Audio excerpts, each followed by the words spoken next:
Hey traders, Cousin Vinny coming to you with a look ahead for the market and a note that I already posted a watch list based on IYR, which had a nice bounce in the box zone between the 10 period EMA and 30 period MA, as I've been pointing out over the last couple of weeks, as well as the strength in XLU and XLP, which I am focusing on for setups, as these three show the most strength as funds shift to safety.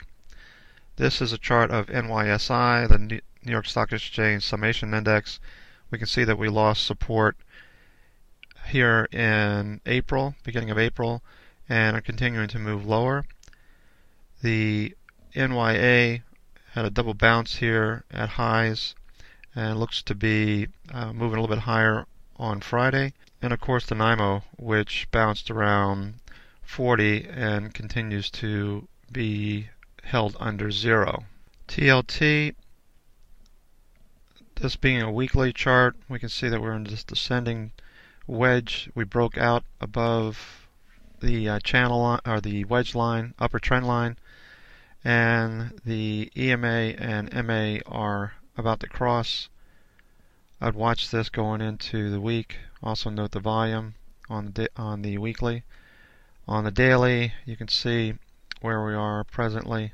DBV, the Currency Harvest Fund, a reflection of the carry trade. We can see on the weekly that we put in a shooting star candle, which represents selling. The bear is taking over, and we had a red candle, a hammer, on last week.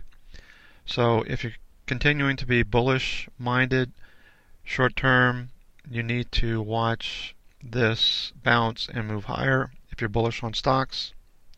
And if you're bearish on stocks, you want to see this continue to move lower. Going to the daily, we can see that we had a gap down, we moved sideways, and we have a little bit of a green candle on Friday. So there was some major selling here on Thursday, and Friday obviously less than the previous day's volume. Keep an eye on DBV if you are bearish or bullish stocks for that matter. Apple continues its descent and broken the support here, so I'm not trading Apple presently. Apple is still on my radar. Looking at the spiders, we can see that we put in a double bottom here. Short term, I wouldn't put too much emphasis on it. I would just watch it this week and see what we do. If we continue to bang around in this area here and put in a small base, I'd be looking for which direction we break out of this base. Obviously, if you want to be long, you want to be above this upper trend line. I don't see what the catalysts would be. Being unemployment is falling somewhat, but it looks like it could be bouncing and headed back higher. Just noting retail sales being what they've been the last 2 weeks and earnings being what it is this earnings season. Alright, so watch what we do here on Monday, Tuesday. If you're taking bullish trades, you can expect that would help drag down or make your positions less momentous on the upside, unless you're trading safety stocks, which are doing quite well presently. If you note my watch list on Saturday, it pointed out the strength in IYR, XLU, and XLP. So look to those sectors for your setups. There's a lot of money flowing into those. The Qs have been playing around with support for some time here and here. Okay, we had a little bounce on Friday after several days of selling. Note the crossover on the 10 and 30. We've had a nice little move up since November. We have these highs. If we look at the weekly, we can see that we have really kind of stretching for this to be a head and shoulders, but you can see resistance up here nonetheless. Okay, resistance in this area up here continues to compound as we continue to move sideways without any resolution. Note where MACD is and stochastics. Stochastic looks like it wants to point lower. The Russell, after thrusting higher over the last couple of weeks, few weeks I should say, since January, we continued to move higher. We met some resistance just above 950, 952.46, and 954, 955 in that range.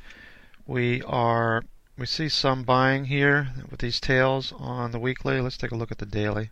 We can see that MACD has gone pressed through the 0 line and stochastics continues to move lower. These settings are wrong. Let me change this to 14.33. Okay, that's a little smoother, but we're in oversold territory presently. We saw a bounce on Friday, similar to the spiders. So I'll be watching what happens this week if we can turn around and get back in this range. It looks like we're trying to put in a base up here, in which I'd be watching which direction we break out of, and break out of this base, I should say, whether you're long or short small caps. It just appears evident that the strength being in IYR and XLU, XLP, that'd be trading in there. This is a box trade. Last week we looked at trades in this zone. If you don't follow this train of thought, you can check my site out, theclosingprint.com. Basically, we got down in here into the zone between the 10-period EMA and the 30-period MA. They're rising, and you buy the pullbacks. Okay, we had a crossover back here in late November, early December.